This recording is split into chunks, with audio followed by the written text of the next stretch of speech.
ഞാൻ അരുൺ നാരായൺ, തലവന്റെ പ്രൊഡ്യൂസറാണ്. ഈശോ, ചാവേർ എന്ന ചിത്രങ്ങൾക്ക് ശേഷം അരുൺ നാരായൺ പ്രൊഡക്ഷൻസും സിജോ ലണ്ടൻ സ്റ്റുഡിയോസും ചേർന്നാണ് ഈ സിനിമ നിങ്ങളുടെ മുന്നിൽ 24-ാം തീയതി എത്തിക്കുന്നത്.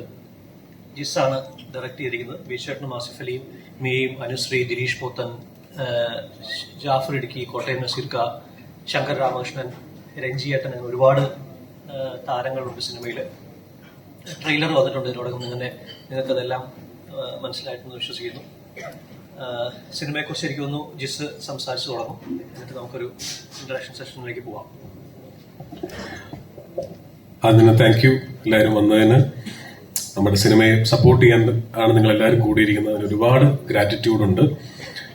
ഞാൻ ചെയ്തുകൊണ്ടിരിക്കുന്ന പാറ്റേണിൽ നിന്ന് വളരെയധികം മാറി ചെയ്യുന്ന ഒരു സിനിമയാണ് തലവൻ. തീർച്ചയായിട്ടും ഒരു ത്രില്ലർ ജോണറിൽ വരുന്ന സിനിമയാണ്. 24-ാം തീയതി മെയ് 24-ന് റിലീസാവുകയാണ്.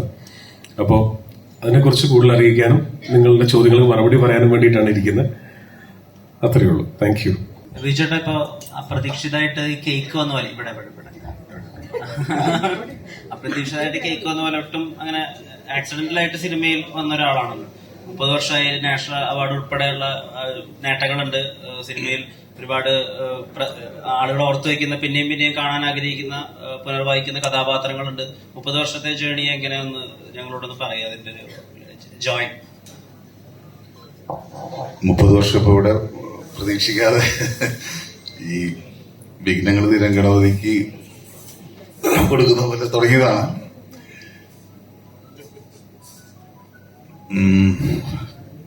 ഒരുപാട് സന്തോഷമുണ്ട്. ഈ നേരെ ചോദിച്ചു, ഈ ജേണി എന്ന് പറഞ്ഞാൽ അൺഎക്സ്പെക്റ്റഡ് ആയിട്ട് തുടങ്ങിയതാണ്. ആക്ച്വലി ഒന്നൊന്നും സീരിയസ് അല്ലായിരുന്നു. ആക്ച്വലി ഒരു എന്താണ് ചെയ്തതെന്ന് അറിയാതിരിക്കുന്ന സമയത്ത് തുടങ്ങി. സിനിമയൊന്ന് കുറെ കാലം കഴിഞ്ഞ് നമ്മുടെ ജീവിതമാർഗ്ഗം ഇതാണെന്ന് അറിഞ്ഞു. കുറച്ചുകൂടെ സിനിമയെ സീരിയസ് ആയിട്ട് കാണാനും സ്നേഹിക്കാനും തുടങ്ങി. കുഴപ്പമില്ലാതെ ഈ വർഷം വരുമ്പോൾ വളരെ സന്തോഷം. ഇങ്ങനൊരു 30 വർഷം കൂലൊന്നുമില്ലാതെ ചെയ്യാൻ പറ്റുന്നൊരു ഭാഗ്യമായിട്ട് കരുതുന്നു.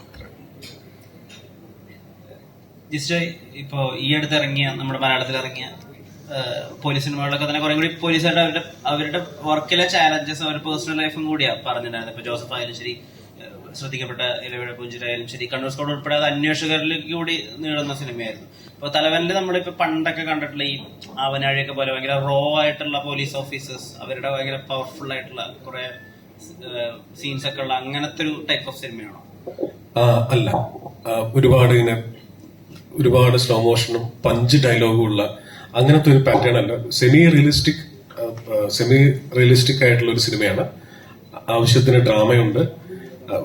സാങ്കല്പികമായ ഒരു സ്ഥലത്ത് നടക്കുന്ന, കൃത്യമായ ഈ ഭൂപ്രദേശത്ത് നടക്കുന്നു എന്നൊന്നും പറയാതെ ഒരു സാങ്കല്പികമായ സ്ഥലത്ത് നടക്കുന്ന, ചേപ്പനംതോട്ട എന്ന് പറയുന്ന, ഞങ്ങൾ സാങ്കല്പികമായ പേരാണ്, അവിടെ നടക്കുന്ന ഒരു പോലീസ് പ്രൊസീജിയർ, ഇൻവെസ്റ്റിഗേഷന്റെ പോലീസ് പ്രൊസീജിയർ സ്റ്റോറിയാണ്.